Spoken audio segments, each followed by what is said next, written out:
আসসালামু আলাইকুম। আজ আপনাদের দেখাবো আপনার ছোট ছোট বাচ্চাদের সাথে কিভাবে জুলামুড়ি রান্না করি। তো আমরা বাজার থেকে একটা মুরগি কিনে আনছিলাম, সবাই মিলে মুরগিটা আনার পরে মুরগিটা বানানোর পরে আমরা কিন্তু পিস ছুলে নিচ্ছিলাম। তারপরে পিস সব কিছু ছুলার পরে কিন্তু আমরা মাংসগুলো ছোটো ছোটো করে কেটে নিচ্ছিলাম। তো আমরা যারা এই জুলামুড়িটা করতেছিলাম এখানে সবার বড় আমি শুধু, তাছাড়া কিন্তু আমরা সবাই ছোটো ছোটো বাচ্চাদের সাথেই করছিলাম। কারণ আমরা এখন দেখি আগে যেরকম গ্রামের ছোটো ছোটো ছেলেমেয়েরা যেরকম জুলামুড়ি রান্না করতো, এখন কিন্তু সেগুলো প্রায় দেখাই যায় না।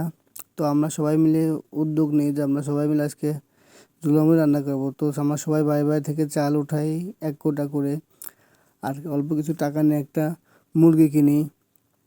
তো আমাদের মুরগির মাংসগুলো পিস পিস করে ছোটো ছোটো কেটে নিচ্ছিলাম, যাতে সবাই ওই অল্প পরিমাণ করে পাই।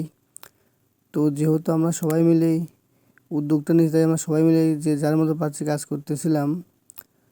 তো দেখেন আমাদের মাংসটা প্রায় শেষের দিকে, আমরা কিন্তু আস্তে আস্তে আমাদের সব কিছু কাজ একসাথে গুছিয়ে নিচ্ছিলাম রান্নার চুলা দেওয়ার জন্যে।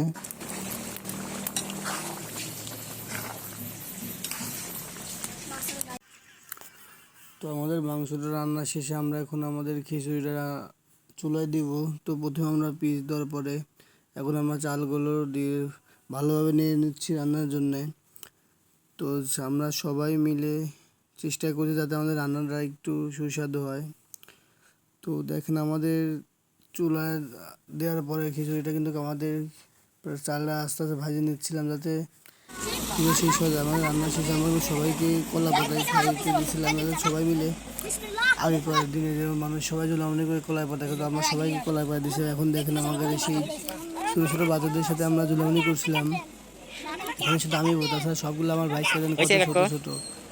তো রান্নাটা অনেক সুস্বাদের কারণে কিন্তু সবাই কিন্তু পেট ভরে খাচ্ছিল, যে যত পারছিল ততই খাচ্ছিল। এখানে কিন্তু সবাই অনেক ভালোই খাইছে, কারণ কি রান্নাটা অনেক স্বাদ হয়েছিল। তো দেখেন যে রাধুন খাচ্ছে, তো দেখেন সবাই কিন্তু 2-3 বার করে নিচ্ছিল। আমার ভাইতে এলিরও কিন্তু 2-3 বার করে নিচ্ছে, কারণ কি আমাদের জুলামুড়িটা অনেক সুস্বাদু ছিল। আমরা সবাইকে এক পিস করে লেবু দিয়েছিলাম।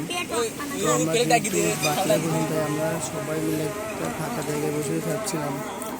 তো সবাই খাওয়া শেষে কিন্তু বারবার চাচ্ছে যে আমার দেন। আমরা চেষ্টা করছিলাম সবাই দেওয়ার জন্য, কারণ আমরা রান্না করছিলাম পর্যাপ্ত পরিমাণে। তো আমাদের রান্না অনেক সুস্বাদের কারণে কিন্তু সবাই খাওয়া শেষের দিকে। তো আমাদের ভিডিওটা কেমন লাগলো সবাই কমেন্টে বলবেন, কারণ এখন অতীতে জুলামুড়ি রান্না হতো, এখন কিন্তু খাই না। তো আমরা সবাই মিলে উদ্যোগ নিয়েছিলাম যে জুলামুড়ি রান্না করার। তো আমাদের এই প্ল্যানটা সাকসেসফুল হয়। যেহেতু আমাদের সম্ভব হচ্ছে না, কিন্তু সবাই মিলে প্রস্তুত দিয়েছিলাম, তাই কিন্তু আমাদের বিষয়টা সম্পূর্ণ হয়েছিল। তো সবাই ভালো থাকবেন, আল্লাহ হাফিজ।